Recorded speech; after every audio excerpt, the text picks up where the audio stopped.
नमस्कार, आप देख रहे हैं लोकमंच न्यूज और मैं हूं आपके साथ सत्यम गौर। पक्ष विपक्ष में मचा घमासान क्योंकि 2022 चुनाव है पास। आपको बताते चले कि आगामी विधानसभा चुनाव के लिए कांग्रेस ने प्रत्याशी चयन की प्रक्रिया लगभग पूरी कर ली है और पार्टी जल्द ही उम्मीदवारों के नामों की घोषणा कर सकती है। और जिले में आपको बताते चले कि कुल 78 लोगों ने टिकट के लिए दावेदारी की है और कुछ लोगों ने आवेदन पत्र जिले की कार्यप्रणाली को सौंप दिए हैं, तो वहीं कुछ राज्य कार्यकारिणी के समक्ष दावेदारी प्रस्तुत की गई है। और सबसे अधिक आवेदन फूलपुर और कोराव विधानसभा सीट के लिए किए गए हैं और इन दिनों आपको बताते चले कि सीटों ने 10-10 लोगों ने दावेदारी की है। और इस बार विधानसभा चुनाव में कांग्रेस जल्द से जल्द प्रत्याशियों के चयन की प्रक्रिया पूरी करना चाहती है।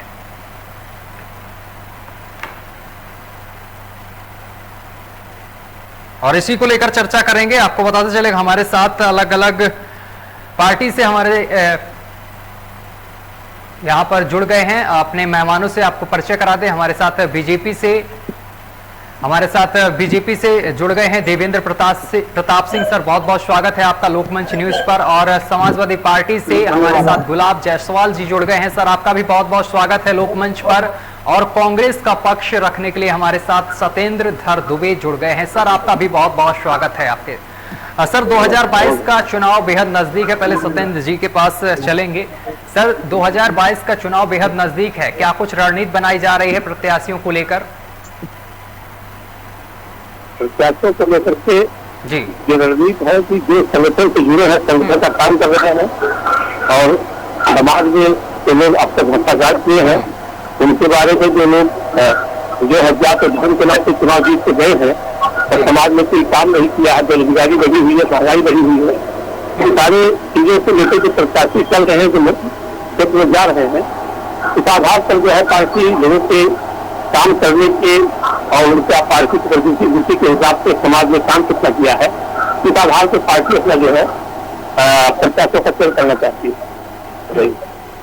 और सर, 2022 को लेकर क्या कुछ रणनीति बनाई जा रही है पार्टी की तरफ से? अगर प्रियंका गांधी की बात करें तो वो लगातार यहाँ पर जनसभाएं कर रही हैं, जनता को संबोधित कर रही हैं, उसके साथ ही जो बीजेपी है उस पर वार भी करती हुई नजर आ रही हैं।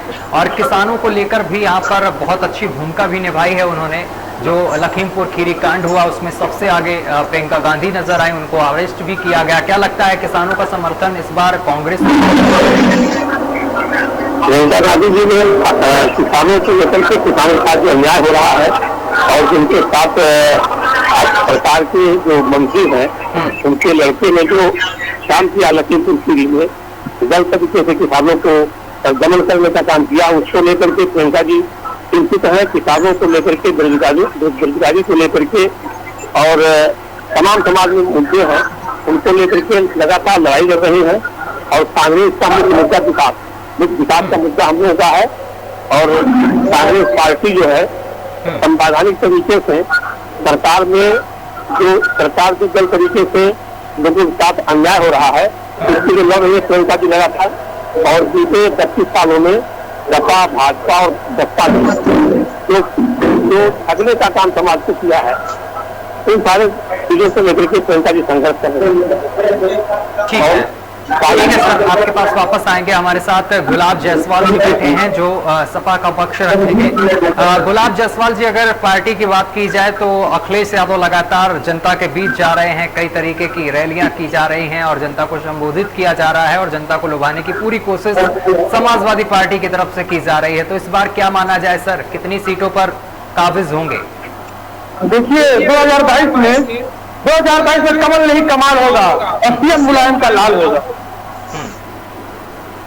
संक्षेप में मैं बात यही कहता हूँ कि हमारी लड़ाई सीधे जो है धार्मिक उन्मादकारियों से है और जिसमें सीधे जो है हमारे माननीय राष्ट्रीय अध्यक्ष अखिलेश जी उसका नेतृत्व कर रहे हैं। हम उनके नेतृत्व में लड़ाई जीतेंगे।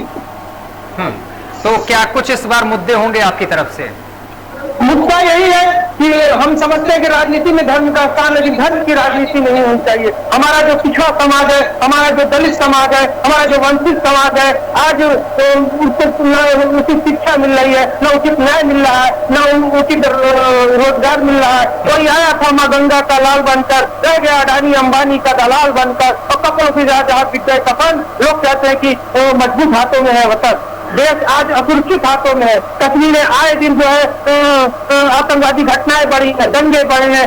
भारत को जो है हिंदू, मैं आपके माध्यम चैनल के माध्यम बता देना चाहता हूँ, हिंदुस्तान बना मत देना तुमला को परिवारों की, वरना कथा कलंकित हो जाएगी पेटों के बलदारों की। राष्ट्रभक्त का मंदिर जिस दिन टूट गया नादानी में, सिर्फ क्या ही बचेंगी संतों की वाणी में। भारत माँ के आंचल को तुम मत बांटो बेताबी में, वरना भगत सिंह के लाश के सुबह तड़प देंगे रावी में। गीत नहीं गाए जाएंगे, कौन बांसुरी फूकेगा, जलियांवाला बाग हमसे कर पूछेगा, 1.25 लाख से एक लड़ाने वाला हमसे पूछेगा। अरे वीरों के चमन को बेचने निकले हो, किस हद से तुम उद्यम सिंह का वतन बेचते हैं। मैं आपके चैनल के माध्यम से बताना चाहता हूँ कि आप जनता के मुद्दों पर लड़िए, धार्मिक मुद्दे। 1893 में विश्व धर्म सम्मेलन में स्वामी विवेकानंद ने हमें 100 दिन के बाद हमने कहा कि पूरब की जनता हमसे रोटी मांग रही, हम उसको पत्थर पकड़ा रहे। जो जनता भूख से जाती लोग पहले उसका पेट भरिए, सभी भूखे पेट भजन न हो, जिस उसके हितों की रक्षा की जाए। ठीक है गुलाब जायसवाल जी, पंक्तियां तो आपने बहुत अच्छी की कहीं और मुझे भी बहुत बढ़िया लगा, शायद दर्शकों को वो भी बहुत अच्छा लगा होगा। लेकिन मैं एक सवाल पूछना चाहता हूं, जिस तरीके से आपने दंगों का जिक्र कर दिया, मुजफ्फरनगर में जो दंगे हुए थे वो शायद आपकी सरकार थी अब तब, वो सुनियोजित था, वो जो है एक पार्टी विशेष के द्वारा सुनियोजित था, चुनाव जीतने का एक फंडा मात्र था। हमारा जो देश है गंगा जमुनी तहजीब का देश है, हमने आपकी पार्टी में जब दंगे हुए तो आप कह रहे हैं कि वो विपक्ष का उस टाइम सारा षड्यंत्र था। ये बताइए, जब बीजेपी यहाँ पर किसी सीट पर काबिज होती है तो ईवीएम खराब होने के आप यहाँ पर आरोप लगाते हैं, और जब आपकी ही पार्टी, जब आपकी सत्ता हो और दंगे हो तब आप विपक्ष पर यहाँ पर आरोप लगाते हैं। हमारी सरकार में कोई दंगे नहीं, कहीं कोई दंगे नहीं है। और राष्ट्रीय अध्यक्ष हमारे जी ने एक सफलतापूर्वक 5 साल तक अपने कार्यकाल को पूरा किया। मुजफ्फरनगर में क्या हुआ था? मुजफ्फरनगर में यही कह सकते हैं कि चाले रही है हमारी सरकार के बदनाम करने को। आपको याद दिलाऊं मैं, कितनी वहां पर चौकियां और थाने फूंक दिए गए थे उस दंगे में। अभी इस विषय में हम तो इतना नहीं बोल पाएंगे, लेकिन जो है जो भी हुआ, आप बैठे हैं, भारत में और इनको जो है बांटा जा रहा है, और ये उचित नहीं, धर्म के नाम से बांटना उचित नहीं। हमारी पार्टी भी बांट रही है, यहाँ पर मूर्तियां लगवा रहे हैं, ब्राह्मण याद आ रहे हैं इस समय आपको, मूर्तियां लगवा रहे हैं। नहीं, हम सब हमारी पार्टी पर समाज को लेकर चलने वाली पार्टी, समाज को सम्मान देना हमारा काम। सभी समाजों को लेकर चल रही है, तो फिर अब मुसलमान हमारे लिए सब धर्म बराबर है। हम स्वजन हिताए स्वजन सिखाए उससे काम करते हैं नीति। तो आगे किस तरीके से जीतने की रणनीति बना रखी है? जो राष्ट्रीय अध्यक्ष का हमारा आदेश होगा, हम में से छोटा सा कार्यकर्ता हूँ, उनके आदेश का पालन मात्र करना मेरा कर्तव्य है। लेकिन हमारा जो मुख्य मुद्दा है, जो चीजों को तो आपको पता ही होगा कि किस तरीके से रणनीति बनाई जा रही है, किस तरीके से 2022 का चुनाव जीतेंगे, क्योंकि मैंने विचार कर लिया 2022 जो है 2022 से कमल नहीं कमाल होगा और पीएम मुलायम दलाल होगा। इससे आप भी नोट कर लीजिए, मान लो कि हमारी सरकार होगी और प्रचंड बहुमत की सरकार हो। मैं कब मना कर रहा हूँ सर, आपकी सरकार हो, बल्ले बल्ले हो, हम तो आप ही के साथ हैं। क्या मैं कभी भी मना नहीं कर रहा हूँ, बहुत बढ़िया आप जीते, कांग्रेस जीते, लेकिन मैं कुछ सवाल पूछना चाह रहा हूँ, किस तरीके से जीतेंगे, आखिर क्या है इस बार का एजेंडा आपका? देखिए, हम लोग जो है किसानों के जरिए राजनीति करके जीतेंगे, लखीमपुर खंड को राजनीति करके जीतेंगे। किसान आंदोलन कर रहा है तो उसको आंदोलनकारियों गाड़ियां चढ़ा दी है, उनको जो है आंदोलन दीदी कहा जा रहा है। अरे वही किसान का बेटा जब सरहद पे उसका बेटा शहीद होता है, तिरंगे के लपेट के आता है, उस किसान को आपने अपमानित करने का कार्य कहा। आपने किसान पिज्जा, अरे क्या किसान के बेटे को पिज्जा खाने का हक नहीं है? मैं पूछना चाहता हूँ आपके मन के माध्यम से, क्या जो है किसान जो है केवल देश को जो है अन्न दे सकता है? क्या आपने कहा कि किसानों की आय को दुगना कर देंगे, आपने कहा 15 लाख हर खाते में आ जाएंगे 2 करोड़। मैं पूछना चाहता हूँ, क्या आपके खाते में 15 पैसे आए? नौकरियां आई की गई? कोरोना काल में देश और जो है देश की जो है अर्थव्यवस्था की कमर टूट गई और पूरे विश्व में हमारी ओर जो है किरकिरी है। देवेंद्र जी हमारे साथ मौजूद हैं, इसका जवाब वो बखूबी आपको देंगे। देवेंद्र प्रताप सिंह, आप तक आवाज पहुंच रही है? देवेंद्र प्रताप सिंह, आप तक आवाज पहुंच रही है हमारी? चलिए, अभी देवेंद्र जी से हमारा संपर्क नहीं सध पा रहा, दोबारा संपर्क साधने की कोशिश करेंगे। चलिए, तब तक कांग्रेस से सत्येंद्र धर दुबे जी बैठे हुए हैं। दुबे जी, क्या लगता है, आपने सुना होगा गुलाब जायसवाल को दावे ठोक रहे हैं 2022 का चुनाव जीतने के पूरे, लेकिन सवालों के जवाब देने से बचते हुए नजर आ रहे हैं। जब सवाल पूछा मैंने तो बोल दिया कि मैं छोटा सा कार्यकर्ता हूँ। गुलाब जायसवाल जी जो है, वैसे लखीमपुर जो हुआ है उसमें जी आपने प्रश्न किया गुलाब जायसवाल जी से, तो गुनाही कर दिया, कोई दंगा नहीं हुआ। ये भाजपा और सपा एक दूसरे के पूरक है। ये शब्द हिताय की बात करते हैं, ये जात और धर्म की राजनीति करते हैं। भाजपा जितना धर्म को उठाती है उससे अधिक सपा जात को उठाती है, जात और धर्म की बात करते हैं। मेरा सवाल इनसे है कि जब इनके जो राष्ट्रीय अध्यक्ष जी है या इनकी पार्टी ने इनके शासनकाल में शिक्षा पर सुधार किया, 20,000, 25,000, 30,000 रुपया लेकर के बच्चों को डिग्रियां बांटी गई, रोजगार नहीं दिया गया और उसी आधार पर आज भाजपा ने क्या किया, बगैर एग्जाम दिए, बगैर इम्तिहान दिए, बगैर परीक्षा दिए लोगों को डिग्री देने का काम किया है। इसके शासनकाल में और इसके भाजपा के शासनकाल में दोनों समय जात और धर्म की राजनीति जाती है, जिसको हर व्यक्ति अच्छे जानता है। इन्होंने किसान की बात की, मैं सवाल करता हूँ कि लखीमपुर में किसानों के साथ एक घटना हुई, उस समय हमारी प्रियंका दीदी जो है वहाँ जा रही थी, भाजपा सरकार ने रोकने का काम किया बिना किसी कारण के, बिना किसी कानून के।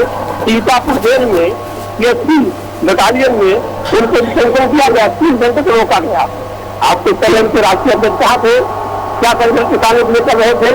आप किसानों की जो चिंता है उसकी जितनी जिम्मेदार भाजपा है उसमें जिम्मेदार सपा है और उसमें जिम्मेदार बसपा है, क्योंकि इन्होंने 32 सालों में किसानों को ठगने का काम किया है, चुनाव को ठगने का काम किया है।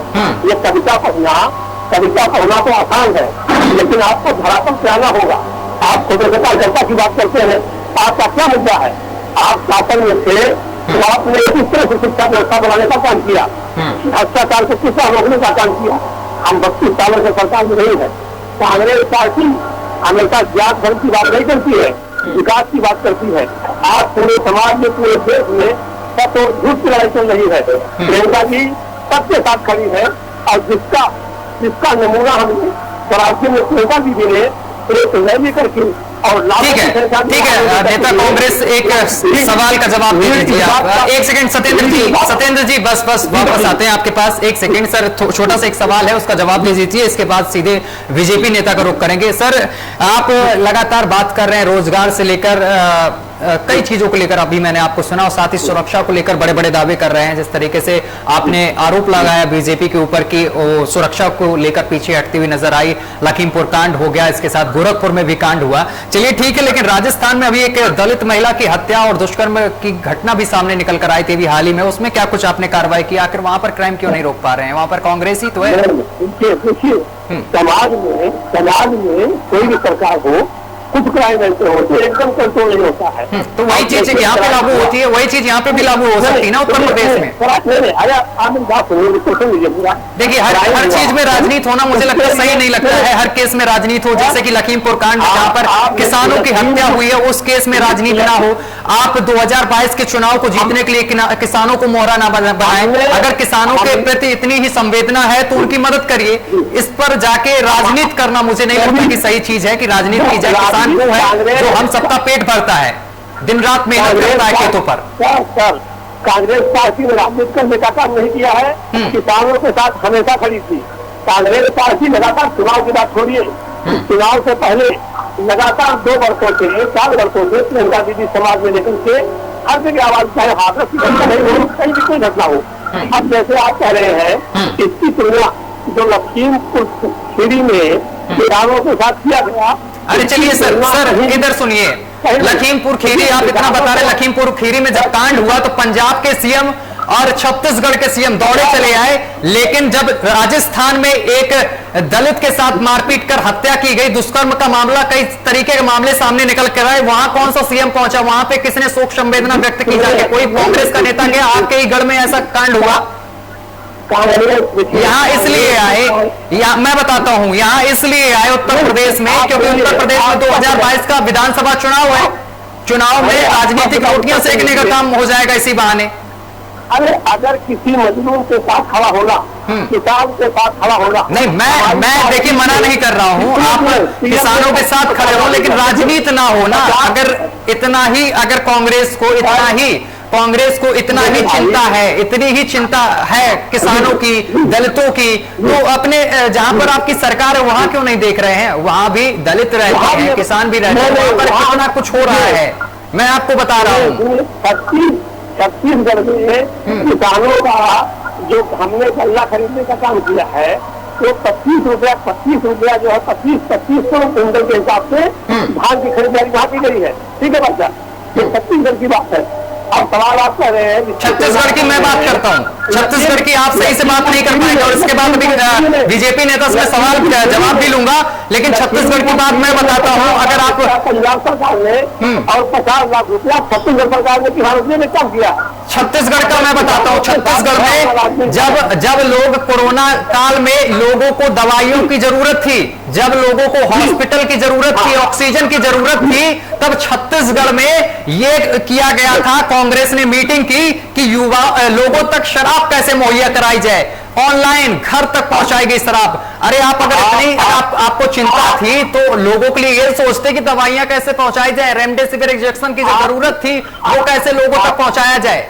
अरे उत्तर सुनिए, आपके सवाल का उत्तर है प्रियंका गांधी जी के नेतृत्व में पूरे उत्तर प्रदेश में हमने दवा बांटने का काम किया है। मैं उत्तर प्रदेश में, आपने छत्तीसगढ़ की बात की, मैं छत्तीसगढ़ का जवाब दीजिए ना। सुनिए, कोरोना काल में और आप जानते हैं जब हमारे मजदूर किसान शहरों से भटकर के पैदल आ रहे थे अपने उनके लिए, तो उस समय प्रियंका जी ने दारू की व्यवस्था की थी।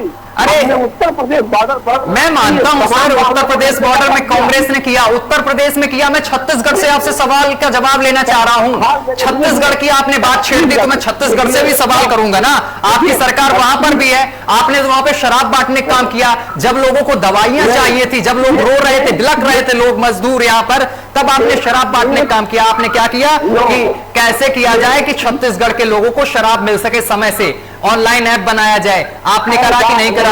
छत्तीसगढ़ में शराब की शुरुआत की कि नहीं की? कोरोना काल में हुई या नहीं हुई?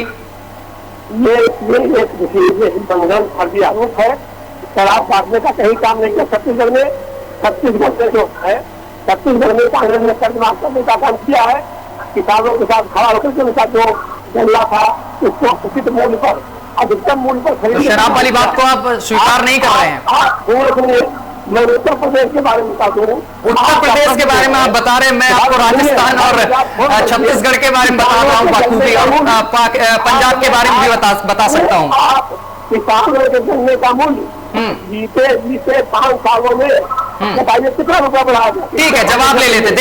देवेंद्र सिंह, आवाज पहुंच रही है आप तक? लगातार आरोप लगाए जा रहे हैं बीजेपी सरकार के ऊपर, जरा जवाब दे दीजिए आप ही। ठीक है, देवेंद्र जी से जवाब ले लेते हैं। सर वापस आ जाएंगे, इतना क्या है, वापस आ जाएंगे, चर्चा अभी चलेगी, काफी समय है हमारे पास। देवेंद्र जी को भी बोलने का मौका दीजिए, बैठे हैं, सरकार उनकी सत्ता में। देवेंद्र जी जरा जवाब दीजिए। लगातार महंगाई वगैरह बढ़ रही, किसानों के लिए आपने कुछ नहीं किया, विपक्ष कह रहा है, आरोप लगा रहा है, 2022 का चुनाव भी नजदीक है। सर्वप्रथम तो मैं धन्यवाद देना चाहता हूँ लोकमंच को कि आपने बहुत ही अच्छा डिबेट रखा जी, कि आज सभी दलों के लोग, गैर भाजपाई ये लोग जो भी हैं, इनको भाजपा का माननीय प्रधानमंत्री मोदी जी के नेतृत्व में, हमारे उत्तर प्रदेश में मोदी जी के नेतृत्व में जो विकास कार्य हो रहा है, यह इन्हें रास नहीं आ रहा है। और सारे दल के लोग मिलकर के किसान आंदोलन कर रहे हैं। जो किसान आंदोलन में बैठे हुए लोग हैं वो किसान तो है ही नहीं, और यह लोग किसान आंदोलन की बात करते हैं।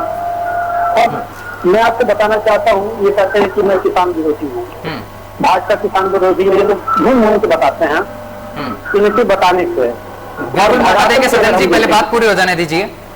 धरातल पे देखें जी तो कांग्रेस की सरकार शुरू में थी, राज्य में सपा की भी सरकार थी, बसपा की भी सरकार थी जी। और भी सरकारें थी, लेकिन वहीं पे किसान लाइन में लगते खाद खरीदता था, बीज खरीदता था, किसान दब जाते थे। बहुत बार ऐसे भी मामले आए हैं कि किसान लाइन में लगे लगे मर गया, किसान को खाद नहीं मिला।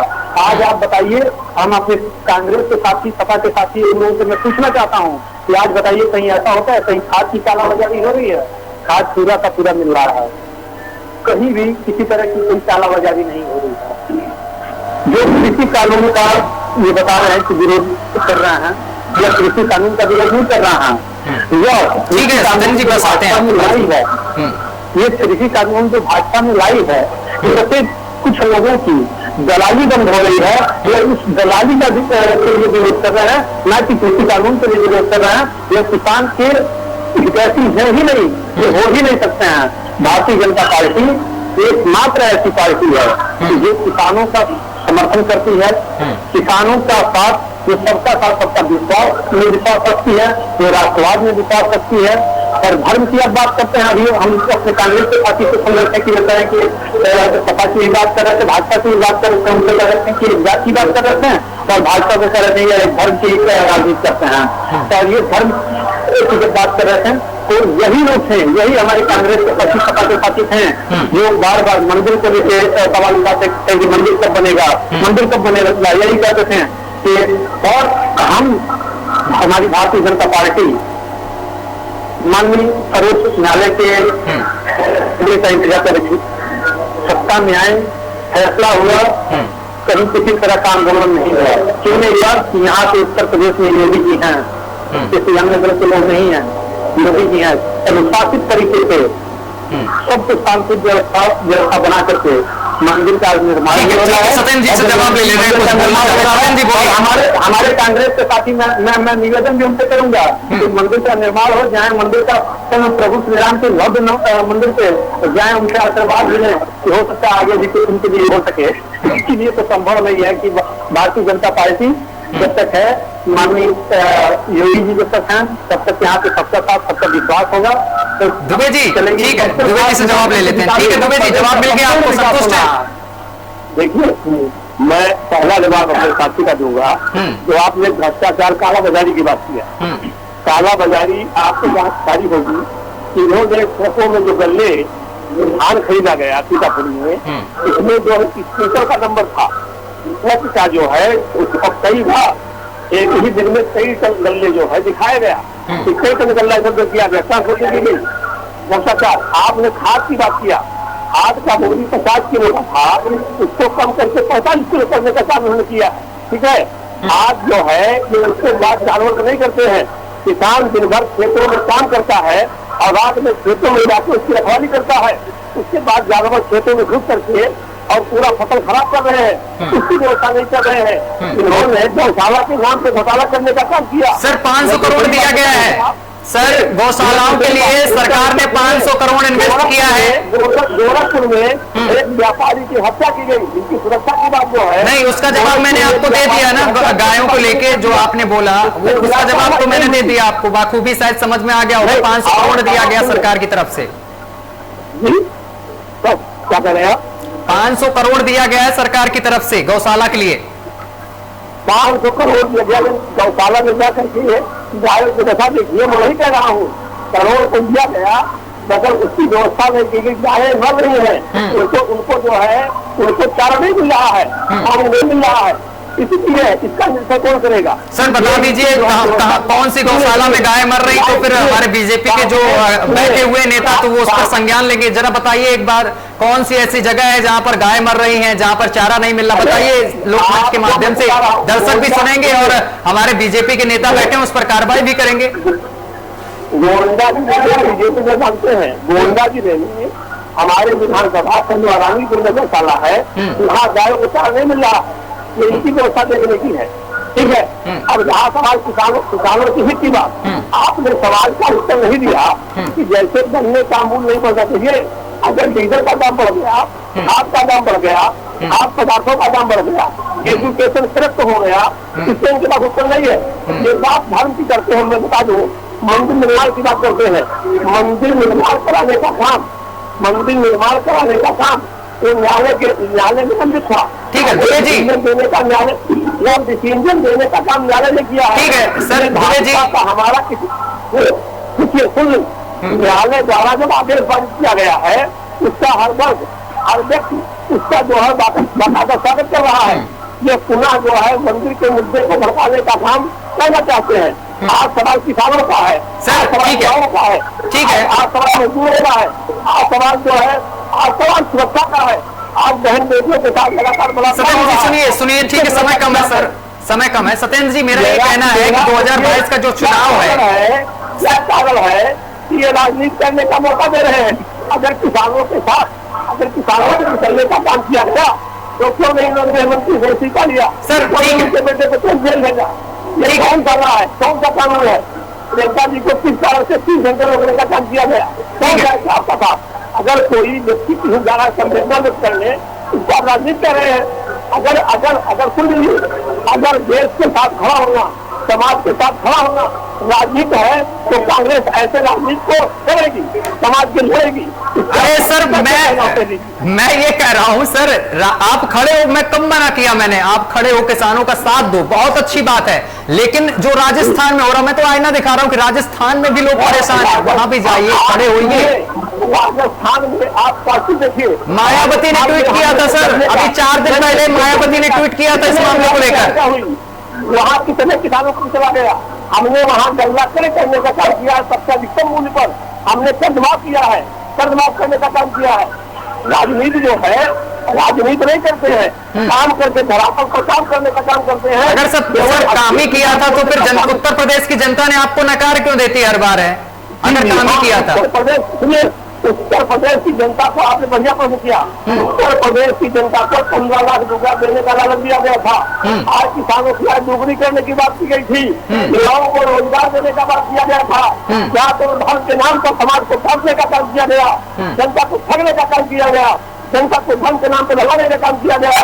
कांग्रेस ने इसे नहीं किया और जनता अब समझ चुकी है, इसका घोषक है। हमने काफी बार चुनाव में ठीक है, लेकिन सर ठीक है, एक चीज और जानना चाहते हैं। ठीक है सर, समय की कमी, एक चीज और आपसे जानना चाह रहे हैं कि 2022 का जो चुनाव है आपकी बीजेपी से टक्कर होगी या फिर समाजवादी पार्टी से, क्योंकि समाजवादी पार्टी भी दूसरे नंबर पर मानी जाती है उत्तर प्रदेश में।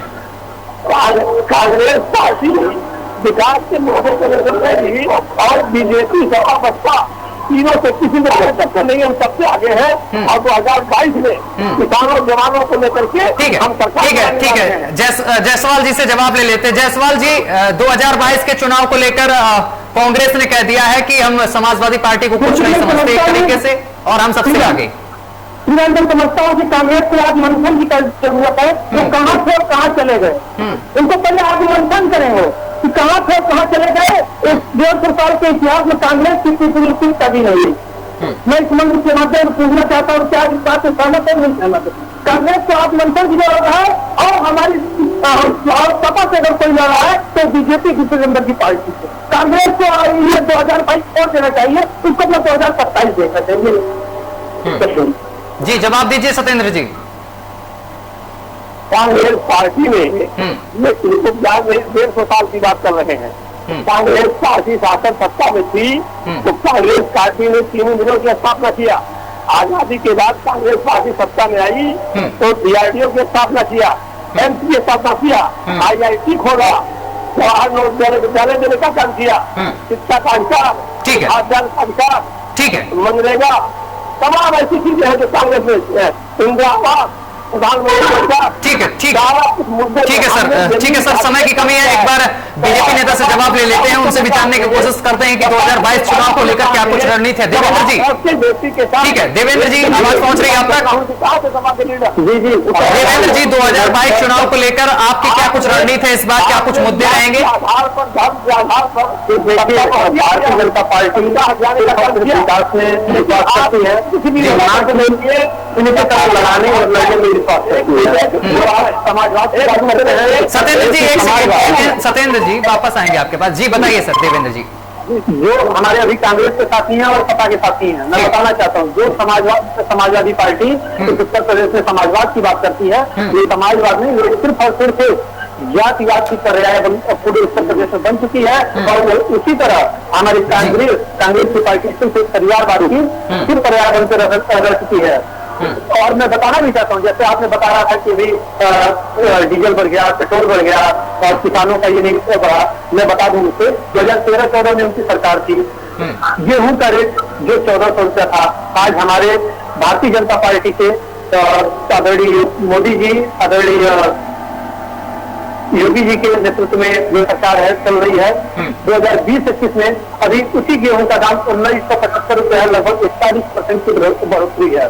जिस धान का दाम इनकी सरकार में 1310 था, उसी धान का दाम आज 1865 रुपया है। जिस मसूर का दाम 2950 रुपया था इनकी सरकार में, वही आज जो है कि 51 रुपया है, 73% है।